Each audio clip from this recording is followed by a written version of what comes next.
Okay, magandang umaga mga P.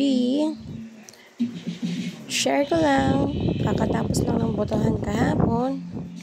Bumoto na ba kayong lahat?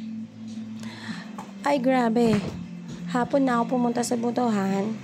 Pero napakahaba pa rin ang pila. Init na ang abab nyo. Grabe, haba talaga ng pila niya.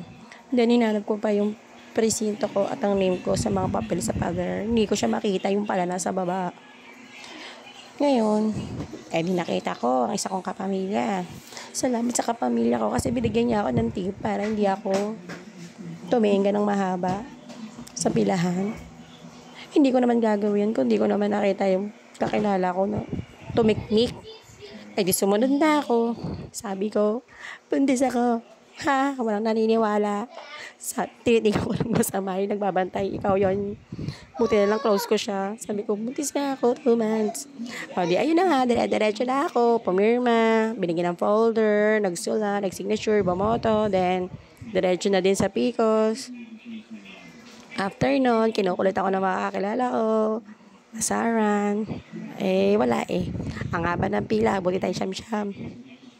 Natapos na ako. Paglabas ko, chumika ako sa labas ng school. Andun ng mga kapamilya.